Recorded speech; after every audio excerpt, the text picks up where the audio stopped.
You are utterly useless. It's because of people like you dreaming of marriage that our family is miserable. I wish Andrew had married someone else. How many times have I tried to meet the expectation of my mother-in-law Emily, only to be unsupported by my husband and mistreated in this family?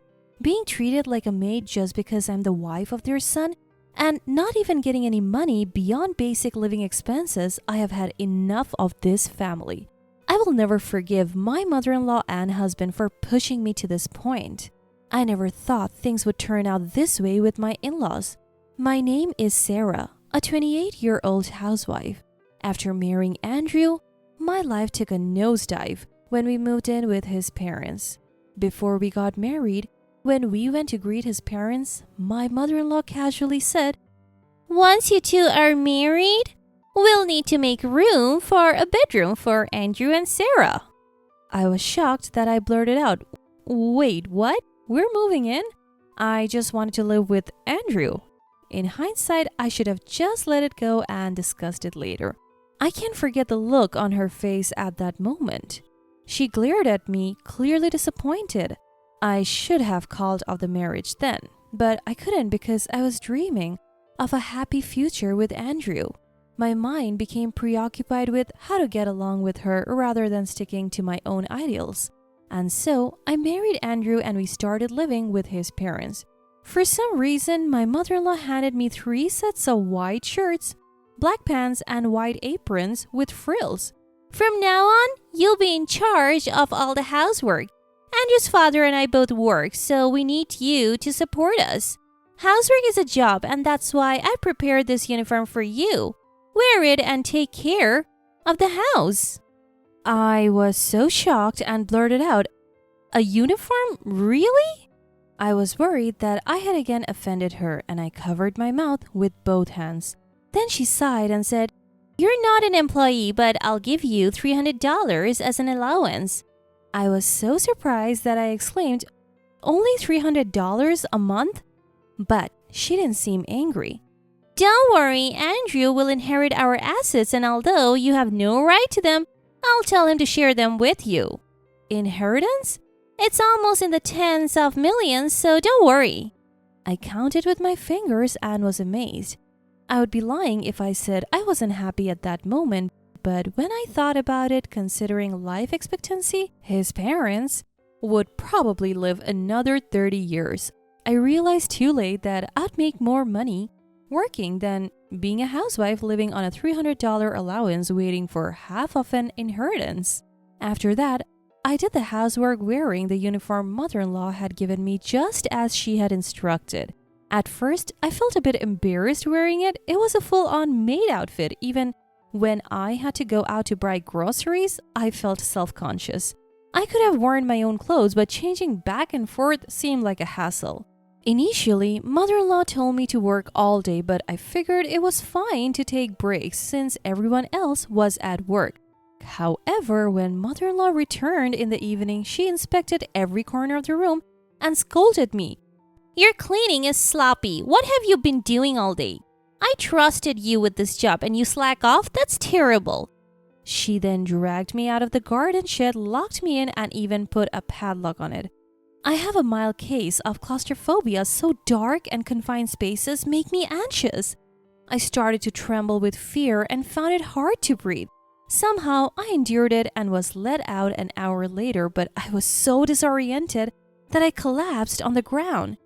Seeing this, mother-in-law said, "Hurry up or I'll lock the house," and actually locked the front door and turned off the garden lights. After calming down a bit, I rang the doorbell and knocked on the door, but no one came to help. Instead, Andrew peeked out from a second-floor window and just stared at me. Why won't he help me? Frustrated, I yelled, "Andrew, unlock the front door. This is awful." Andrew replied, "It's your fault for not doing your job properly. Be a sincere wife. Oh, and if you try to escape, next time you'll be locked in the shed all day." And then he closed the window. I had only told Andrew about my claustrophobia. He must have told mother-in-law, who then used it against me. The thought made me incredibly sad. I considered running back to my parents' house, but what if they couldn't protect me? and I ended up locked in the shed again. The thought made my legs tremble and I sat down right there. After a while, the front door opened and father-in-law William, who looked sympathetic, came out. Sarah, everyone's asleep. Come inside. I'm sorry I couldn't help you sooner. I don't have much say in this house, he said with a puzzled look. I had always thought father-in-law was passive and agreed with mother-in-law, but it seemed that wasn't the case. Thank you, I said, expressing my gratitude. Father-in-law gave me a troubled smile and said, For now, come inside. He told me to sleep on the couch and brought me a blanket, probably his own. Emily usually wakes up at 7 a.m., so please go outside before then. After that, I think Emily will let you back in, he said. Okay. I nodded and father-in-law smiled once before saying goodnight and returning to his bedroom. Grateful for father-in-law's kindness, I wrapped myself in the blanket and fell asleep. The next morning, father-in-law woke me up at 7 a.m. and I returned to the yard. Shortly after, my mother-in-law came out and said, So have you reflected on your actions? From now on, you'll do your work properly. If I say it's not good enough, you'll work until midnight. Also, as a punishment for slacking off, you're on an allowance ban for a year. Make me trust you within this year. Stunned by her treatment, I just nodded. Immediately after, I was told to prepare breakfast and lunch and I started working in the kitchen. Kicked out into the yard all night and made to work from morning, it felt like outright bullying. I finally realized, isn't this abuse? I think mother-in-law had assumed from the start that I would only do the bare minimum housework, though she found some dust in a corner as an excuse to lock me in the shed. I believe it was to make me submissive to my in-laws and to ensure that I wouldn't receive any money. Not even receiving the initially promised $300 a month felt unjust. I started thinking about how to get mother-in-law's approval and earn my rightful money. I focused on areas mother-in-law would likely check while trying not to overexert myself. Otherwise, I knew I wouldn't be able to keep up. This was because I was on the move for about 12 hours a day, so I didn't think there was any point in complaining if I was caught cutting corners. Even so, mother-in-law would find faults and say things like, You're really useless. Our family is unhappy because someone like you dreamed of marriage, and you should have married someone else. Apparently, she was testing my loyalty to the family, as I heard from Andrew. But Andrew, who only sided with mother-in-law and never defended me, no longer felt like a husband. All love had vanished. Now even when it's just the two of us, I turned my back on Andrew. Seemingly thinking I was still mad about being kicked out, Andrew said, Are you still in a bad mood? It's your fault for not meeting mom's expectations. If you had done your job, this wouldn't have happened. It's your responsibility too, you know? Cheer up already. By the way, I recorded Andrew's statement. I pretended to let my true feelings slip and asked, So it's okay to lock me in a shed for an hour, kick me out from night till morning, and threaten to lock me up again if I run? How would you feel if it happened to you? Andrew replied, Well, I would accept it because I made mom angry. But I knew he didn't mean it. After all, mother-in-law would never do such a thing to Andrew. It seems Andrew told mother-in-law everything I said the next day. When mother-in-law returned from work, she grabbed my collar and yelled, Have you forgotten you're Andrew's wife? Not only do you reject him, but you also say he should be locked in the shed? I laughed disdainfully at mother-in-law and retorted, I never said that. And Andrew's wife, don't you mean housemaid? Yes, a son's wife is a housemaid who obeys her husband's family. It seems you still need to be disciplined. No dinner for you until my anger subsides. Mother-in-law then took everyone's portion from the large plate, shoved the remaining food at me and said, This is your share. Throw it away yourself. The idea of casually wasting food was both unbelievable and unacceptable. This was something I couldn't let slide. What should I do? I thought for a moment and decided to seek help from certain people who came to mind. Pretending to throw away the food, I went to the kitchen, wrapped it in plastic, and put it in a bag, plate and all. I then ran to the front door, flung it open, and dashed out. Mother-in-law noticed and shouted from behind, Come back, I'll lock you up again. But I didn't stop. I couldn't risk going back now. As I left, Andrew seemed to be entering the house, but I just kept running. I saw him tumble over as our shoulders collided, but I had no time to worry. I had to escape mother-in-law. I reached a station beyond the residential area where taxis were parked. I hopped into one and gave the driver my parents' address. Yes, I had decided to seek help from my parents. I had forgotten that Dad once told me, "If anything happens, you can always come back." the timing was perfect to remember this. The taxi driver commented on the delicious smell coming from the roast beef and mashed potatoes I had with me. I laughed it off and told him about mother-in-law's treatment as we drove to my parents' house. For payment, I used mobile barcode payment. Thankful that these days you don't need a wallet if you have a phone. My parents were initially shocked to see me return in a maid's uniform holding a plate of food, but they were happy to see me and said, "Oh, this food looks delicious." I haven't eaten yet because I was told I'm just a maid. I hope it's good. When I said that, my parents' faces stiffened and they asked me to explain. I explained what had happened at my in-laws. I played them the recordings of mother-in-law and Andrew's verbal abuse and told them how father-in-law had helped me. My parents were furious. "Grab that thing, we're going to their house. We won't let this stand. We'll get you divorced, okay?" I didn't know what that thing was, but I agreed to the divorce. I was gathering evidence of the bullying for a divorce anyway, so of course. After changing into clothes I had left at my parents', the three of us returned to my in-laws. When mother-in-law opened the door, she yelled, "Where have you been?" but changed her tune upon seeing my parents. Just kidding. It was a prank to see how Sarah would react if her family was angry. My parents weren't buying her poor lie. Dad glared at mother-in-law and said, "It seems you have been quite a burden on my daughter. May we come in to discuss this?" Mother-in-law's face turned pale as she reluctantly invited us in.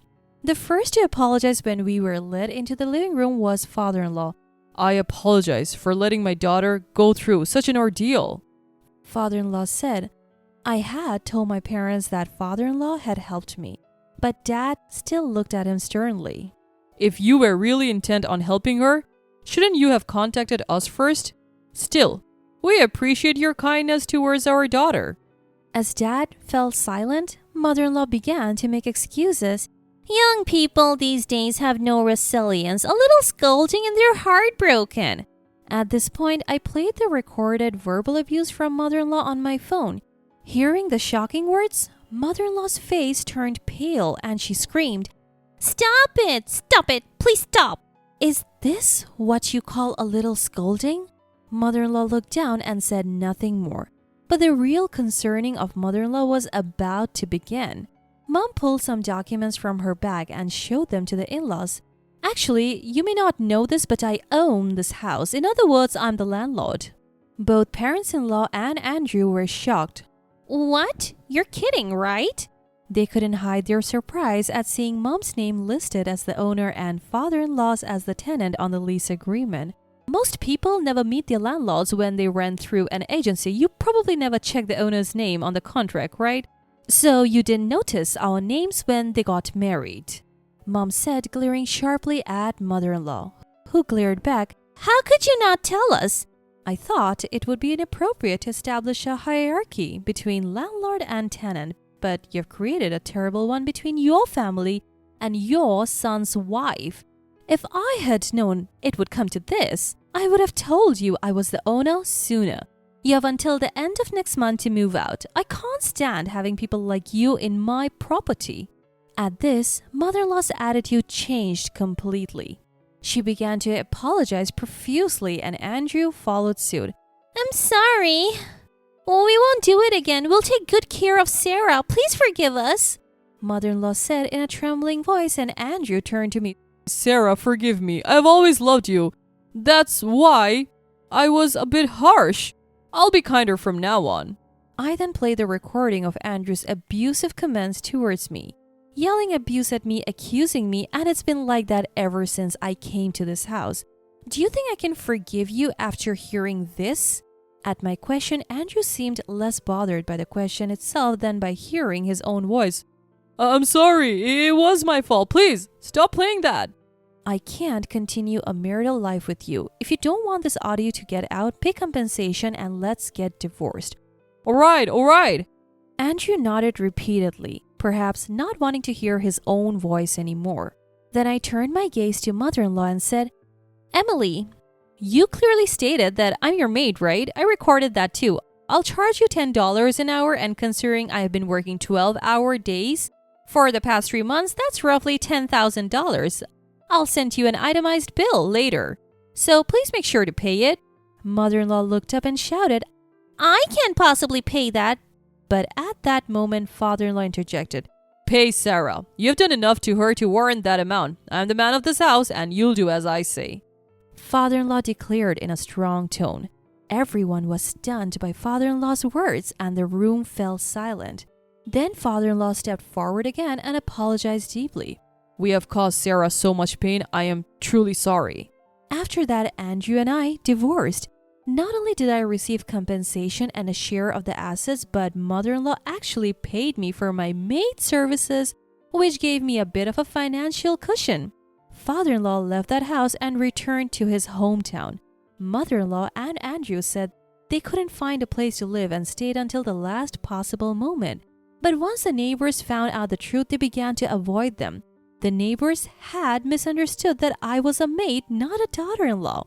When they found out the truth, they saw mother-in-law and Andrew as a twisted family who treated their daughter-in-law like a maid. The rumor spread throughout the neighborhood and even reached mother-in-law and Andrew's workplaces. In the end, they left the house when the deadline came and went their separate ways. I hope they remain alone forever. I returned to my parents' home and started a part-time job at a nearby cafe. I had always wanted to work in a cafe and now I'm enjoying my time there, getting to know the regulars. I can afford this lifestyle because, like my parents, I also own rental properties. I'm glad I kept that a secret from my in-laws. Otherwise, they might have tried to take advantage of me. My dream of having a happy married life hasn't changed, so I plan to take my time finding the right partner in the future.